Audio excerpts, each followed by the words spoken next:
to the Entrepreneurial CPA Show, some of our special COVID-19 episodes, coming to you with the content you need to make it through this change and out the other side and embrace and succeed in this new normal, because it's not going away. As always, I'm Garrett Wagner, your Entrepreneurial CPA Show co-host, and we've got special back again, you know the man, the legend, part 2 of going remote with your work, because it's here to stay. We're not going back. Jeff Phillips, AccountingFly, going concern. Jeff, how you doing today? Hey, Garrett. Good to see you. Good to be with you, man. So how's life at Going Concern during this outbreak? Going concern has always been a irreverent take on news inside public accounting, and what has happened through the coronavirus is become a really the go-to for what's going on, issues facing the employees of the public accounting industry. So we're getting 3 times more traffic right now than we were getting this time last year, and people are trying to find out what's going to happen to their jobs. Are they getting the accurate news from their employers? And so our reporters are finding out what's going on in the public accounting, and it's becoming an invaluable service to the employees of the public accounting industry. Yeah, I mean, Going Concern services a very unique niche of the profession. And if you haven't checked it out, I encourage you at least check it out once. So if you hear the name Going Concern, you're like, you don't know what it is, check it out, see what's there. I think you'll be surprised in a good way by what you find. Now, Jeff, we're back for round 2 of remote work, embracing the new normal. And you're the expert. And last time we just briefly touched base on it. So I want to dive into that, because the biggest challenge most firms face with, and any business going remotely, is that how do I manage the people that are not there? I get that asked all the time. How do I manage my staff accountants, my admins, my managers, my fellow partners? If I don't see them, if I can't walk down the hall and ask them a question, I'm stuck. I don't know how to manage them. And if you want to be successful going forward, you want to embrace the knowledge economy. Yeah. You don't want to have staffing issues. You want your firm to operate no matter what's going on. You have to have remote workers, a remote team. So Jeff, let's draw on your knowledge. How can we manage them in this new world? And Garrett, you're absolutely right that this is not a temporary phase. We're talking about something that's happening because of COVID-19, but your teams in accounting firms going forward will look a lot more like they do today than they looked like yesterday. You will have remote gig talent. You will have remote W-2 full-time talent. I 100% agree with that. And I know we recorded an episode earlier just kind of explaining why that was. I get this question all the time. And my response is, I need you to get away from the mindset of, if I see you, I know you're doing work, right? And get into a mindset of, as long as you're accomplishing the stated objective, I'm okay with that, right? There's a big gap between those 2 periods of, those 2 statements. But we call it management by objective, and that is the mindset that it's important to be in. I mean, you think about the manager's perspective. The tension is always the manager wants to know that the report, his direct report, her direct report, is doing everything they can to get the work done. And the report is thinking, boy, I wish my manager knew how hard I was trying or what I was accomplishing, right? And so if you can address that tension, whether it's in an office or whether it's remotely, then you win. You can have successful teams. And Jeff, so, let me ask you a question on that, because, I've worked in many CPA firms, different sizes, and I've heard from many, many partners that their ultimate gauge of an employee, a manager, or partner, whoever productivity is, how many hours a day they see them sitting in their desk. And they'll frankly tell me all the time, I don't care. I'm not looking at how much they get done. I gauge this based on how many hours did I see Jeff in his desk in a week. And if Jeff's sitting at his desk late every night, and they're a lot, Jeff's getting a ton of done. I'm not looking to see how many tax returns done, or his realization, or his utilization, or any of that stuff. My metric is simply Jeff's butt in that seat, and I just kind of keep a little track of how many hours a week he's there. The more, the better. How do we get them to really break free of that mindset? How do you change someone's mindset? That's a great question. I mean, it's, I don't know that I even have an answer for that, because if your goal is to manage a team by FaceTime, the team's not going to be there for very long. I mean, Rosenberg and the New York State Society told us last year that turnover at CPA firms with less than $20 million in revenue is 25%. Okay, so if your firm is at 20 million or less, you're losing 25% of your CPA and bookkeeping EA talent every single year.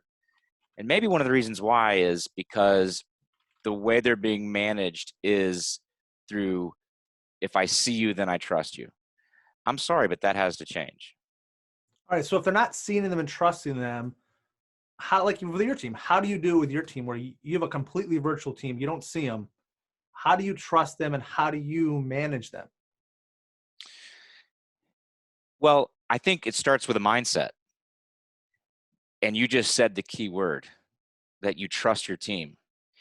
So flexibility, which is what the talent demands, and flexibility, which is what is now completely required of us all because of where we're at, is directly proportional to the trust that you have and the trust that you communicate as a manager.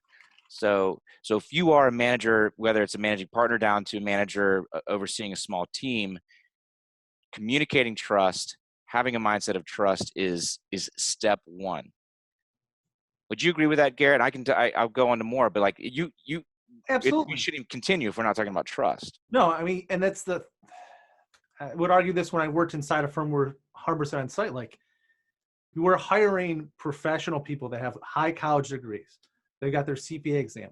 If you cannot trust them to get work done in a 40-hour work week without seeing them 40 plus hours at their desk, the process is completely broken. Those things don't go together. You cannot hire Yeah. high quality talent and treat No. them like someone that's taking orders in a fast food restaurant making minimum wage that hasn't gone to college. Those things don't go together. The world of work has completely changed. And so when I hear what you describing about, the butts in seats mentality, I was thinking about how cars were made 100 years ago, and everyone in the factory floor, putting one widget, one bolt onto the wheel, then it going to the next person. We're hiring supremely educated, knowledge workers who made a massive investment in their education to come into this workforce and are putting in lots of time. So yeah, trust is incredibly important here. And there's so many wonderful firms and companies in the startup world that have showed us the new world of work and where the workplace needs to evolve. And so it's a wonderful balance between giving flexibility that wasn't there before and trusting teams, and with that flexibility, asking a lot of the talent as well. And So, that's how we do it. so if we move past, flexibility and trust and just focus on people getting tasks done, the other thing I hear a lot about is, well, how do I just foster a relationship? How do I have water cooler chat with someone that I'm having the water cooler with? We went virtually and I don't talk to anybody ever. How do you guys overcome that at AccountingFly? So when you lose the context, that's a big problem. Remote work isn't perfect. You leave the office, you lose body language, you lose management by walking around, you lose being and having these social interactions that are commonplace inside an office, and that sucks. It's not like, oh, you lose that, and that's great. That's a part that we miss. So so there so every bit of communication that happens inside your team has to be over communicated. As a manager, and I'm talking to the managers right now, is your intentions of communicating trust or building rapport or having water cooler conversations, you have to over communicate. Every time you communicate to anyone, you have to provide context. You lose so much context and texture right inside and when you take the office away. At our company, every leadership team meeting is in the agenda. starts with 10 minutes of what we call water cooler conversation. We're finding out how each other's kids are doing. What are they up to? You know, how's the kids in college? What are you dealing with personally? It's built into the agenda, non-negotiable, even if we're talking about a difficult subject. Another example is between the relationship. A minute ago I mentioned that tension between managers and reports is the manager wants to know what you're working on, the report wants you to know how hard you're trying. So that's where we have to have visibility into the project work. So while you may not have management walking around, this is where project management software comes in. So over communicating and being committed to having a project being managed inside a piece of software so that written, updates are present as work gets completed, that allows the managers to see what's going on, and that allows the reports to provide clear updates. It turns out it's a lot more effective than the old way too, because everybody's getting a ton of visibility, a ton of context into every project that the team's working on.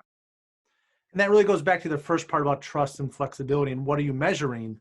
Focus on the project work, not the butts in the seat. Because you really don't care how often your employees are sitting at home, sitting like I am right now, in my desk chair, in my office. What you care about is, okay, Garrett needs to get these things done this week. That's what I care about. It's a structure that has to be a part of the new work from home teams. And remember, this isn't going away overnight. So a very simple way to think about management by objective is you have a project. Who is the owner of the project? What's the stated objective? And what's the timeline that it needs to get done? And then you break it down into tasks and always ask yourself, who owns the task? What is the task? And when does it need to be done? So a big part of our weekly check-ins is just going through the projects and getting updates and seeing where things are at and where people need support. And I've found that there's never been a more important time to be so crisp in your communication, in your written communication, than right now, so that a continual understanding of who's doing what by when is the norm. We could, in the past, we could get away with not really being clear, not really asking people to take ownership of projects or delegating. Who, what, when is a very important way to keep driving projects forward all the time. So it sounds like, to wrap that up, if we manage a remote team better and we focus on project work and managing the objectives, we're just going to have a better run CPA firm anyways. Whether we're virtually remote, you're going to be more efficient and more better at the work you do. So it's a nice little added bonus. Accounting is work that requires long chunks of uninterrupted time. Would you agree? Yeah, for the most part. I mean, we have some smaller projects, but some of the bigger ones, the bigger it gets, yeah, you need a chunk of uninterrupted time. Some accounting work, engineering work, computer science work, legal work, they require uninterrupted periods of focus. And when we take these knowledge workers and put them in an office, we're putting them into interruption factories. So the home is actually, the home can be, or a place where their distance can be a far better place, as long as the other part of the work, the social part, the management, the teamwork, can be reworked.